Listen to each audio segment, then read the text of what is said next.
Hello friends, basic chemistry honours part 1 paper 1 group B unit 3 chapter का नाम chemical bonding और topic hybridisation.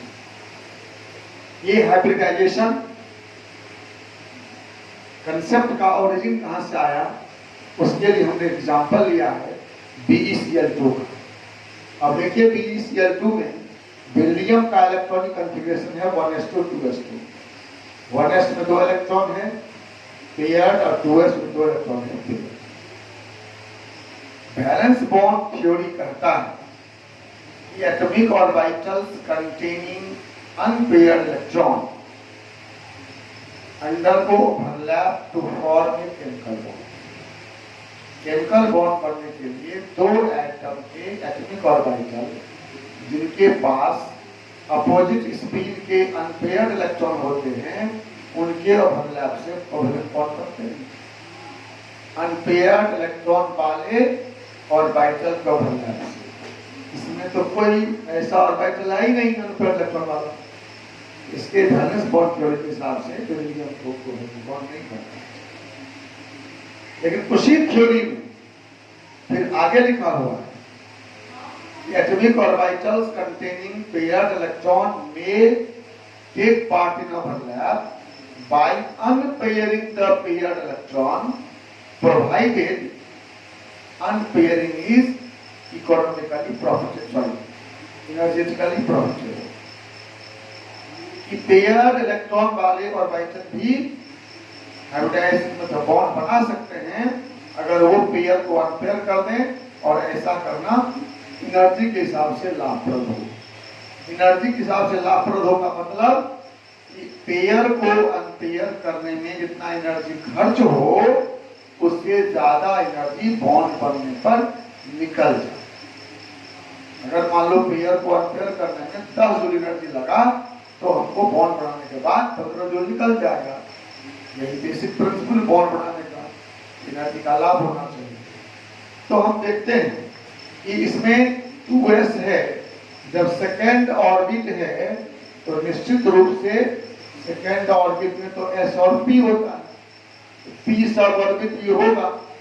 तो p electron नहीं था इसलिए हम लोग नहीं लिखते, इसमें इलेक्ट्रॉन होता उतना ही, लेकिन सेकेंड ऑर्बिट में s और p होता है। तो हम मानते हैं एक्साइटेड स्टेट, ये हुआ ग्राउंड स्टेट।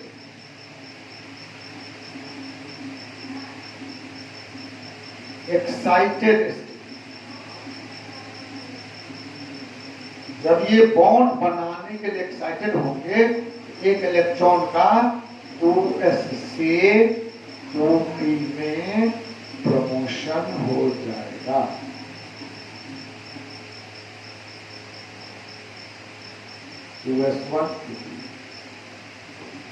अब इनके पास 2 अनपेयर्ड इलेक्ट्रॉन हैं, इसलिए 2 बॉन्ड बन, इसमें कोई जोड़ा नहीं। अब एक बॉन्ड बनाएगा 2s वाला जो गोल होता है स्फेरिकल, और दूसरा बॉन्ड बनाएगा 2p वाला जो डंबल होता है। तो दोनों बॉन्ड का तो शेप अलग अलग होगा ना। अब 2s का एनर्जी कम होता है, 2p का एनर्जी ज्यादा होता है, इसलिए दोनों बॉन्ड का एनर्जी भी डिफरेंट होगा। नहीं, BeCl2 के दोनों बॉन्ड का शेप और एनर्जी डिफरेंट होना चाहिए। लेकिन ऑब्जर्व रिजल्ट है कि BeCl2 के बीच का बॉन्ड एंगल 180 डिग्री है। दोनों बॉन्ड 180 डिग्री पर है। ये तो s और p ऑर्बिटल 180 पर नहीं होते, s गोल होता है और p डंबल होता है। ऐसे ही आगे भी देखेंगे। तो ये BeCl2 लीनियर क्यों होता है, उसके बीच का एंगल 180 डिग्री क्यों होता है, BeCl2 ऐसा होता है, ये एंगल 180। ऐसे ही बहुत सारी बातें हैं इसी तरह की जिसको एक्सप्लेन करने के लिए हाइब्रिडाइजेशन का जन्म हुआ। क्लियर? किसी भी कोवेलेंट मॉलिक्यूल के शेप को स्ट्रक्चर या ज्योमेट्री कहते हैं, उसको एक्सप्लेन करने के लिए और उसके बॉन्ड एंगल को एक्सप्लेन करने के लिए ये कंसेप्ट आया हाइब्रिडाइजेशन का। यह प्योरली मैथमेटिकल कंसेप्ट है। मैथमेटिकल मतलब हाइपोथेटिकल है, कल्पना किया गया, मैथमेटिकली सॉल्व किया गया और उस आधार पर प्रॉपर्टी एक्सप्लेन हो गए, तो हम लोग उसको अभी तक मानते हैं। इसको बिठाओ, समझ गए आप? इसका ओरिजिन कहां से हुआ? तो ओरिजिन हुआ यहां से, टू एक्सप्लेन द शेप या ज्योमेट्री का यूज एंड बॉन्ड एंगल और कोवैलेंट मॉलिक्यूल्स, बॉन्ड एंगल और शेप। बेटा इसका ऑरिजिन क्या हुआ? To explain the shape and bond angle of covalent molecules. और यह है क्या? कंप्लीटली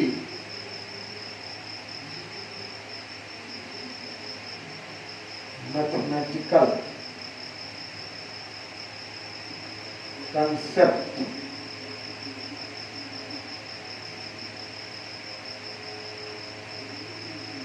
based on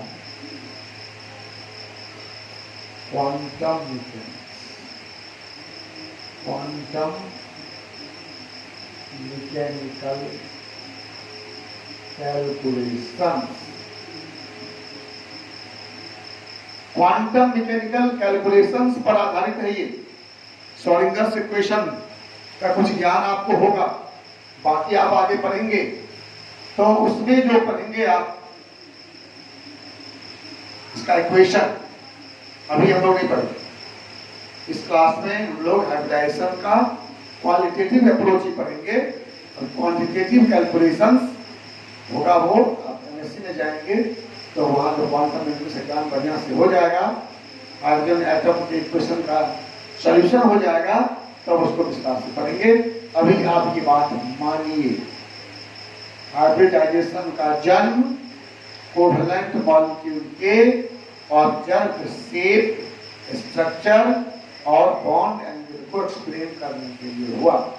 और यह एक कंप्लीटली हाइपोथेटिकल मैथमेटिकल कंसेप्ट है जो क्वांटम मैकेनिक्स पर आधारित है। हाइपोथेटिकल ऐसे हुआ, मैथमेटिकल आपको लगता होगा कि ये सर क्या बोल रहे हैं। एक बात ध्यान दीजिए कि कहीं पर दो मजदूर काम कर रहे हैं, दिन भर काम करने के बाद एक मजदूर को 300 रुपया सैलरी मिला और दूसरा को 500 रुपया मिला, ठीक है। एक को 300 मिला, एक को 500 मिला। मैथमेटिक्स कहता है कि एवरेज 400 रुपया प्रति मजदूर हमने खर्च किया। ध्यान दीजिए, किसी भी मजदूर को 400 रुपया नहीं मिला, लेकिन टोटल खर्च बाय टोटल मजदूर बराबर 400 हुआ। हाइपोथेसिस 400 रुपये प्रति मजदूर खर्च हुआ कि व्यवहार में किसी को 400 मिले। ऐसा ई कंसेप्ट है हाइब्रिडाइजेशन जो कंप्लीट हाइपोथेटिकल है। अब हम इसको डिफाइन करते हैं। आई होप कि आप बात समझ गए होंगे। हाइब्रिडाइजेशन मतलब मिक्सिंग।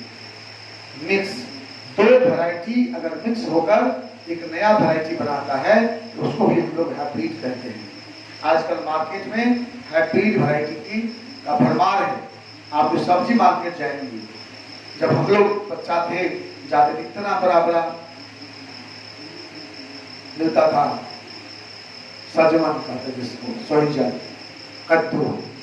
आजकल इतना बड़ा बड़ा मिलता है, इतना बड़ा बैगन मिलता था, इतना बड़ा बैगन मिलता है, इतना बड़ा मूली मिलता है, इतना बड़ा बड़ा बैगन मिलता है, बड़ा बड़ा टमाटर इतना बड़ा मिलता है, 5 किलो 6 किलो पपीता मिलता है। ये सब क्या है? सब हाइब्रिड वैरायटी, हाइब्रिड वैरायटी। आम खाते हैं, आम का समय आ गया, आम खाते हैं। 2 तरह के आम भी होते हैं, एक बिज्जू होता है, एक कलमी होता है। बिज्जू आम छोटा होता है, कुछ खट्टा भी होता है, कुछ मीठे होते हैं, अधिक खट्टा होता है। और कलमी आम बड़ा बड़ा होता है, अधिक स्वादिष्ट होता है, अधिक उसमें रहता है गुदा। ये कलमी वैरायटी हाइब्रिड है। कैसे बनता है? 2 पेड़, एक गुठली से पेड़ निकलता है, उसको एक बड़े पेड़ के जाली से खूब कसकर बांध देते हैं, और बाद में जो गुठली से निकलता है उसका मूड़ी काट देते हैं, और पेड़ वाला का जाली काट देते हैं, और एक नया बन जाता है। वो हाइब्रिड होता है, और वो आम का वैरायटी अच्छा होता है, अच्छा क्वालिटी का आम मिलता है उसको।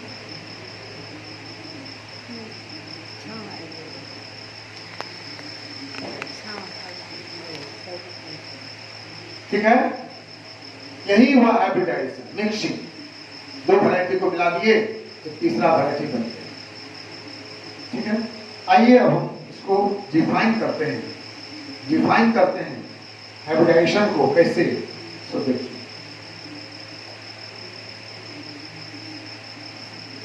हाइब्रिडाइजेशन एक प्रक्रिया है, एक क्रिया है। The process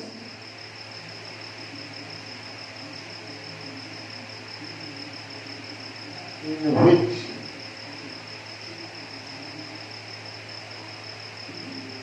two or more different orbitals of an atom undergo mixing, यही है linear combination, LCAO, and give same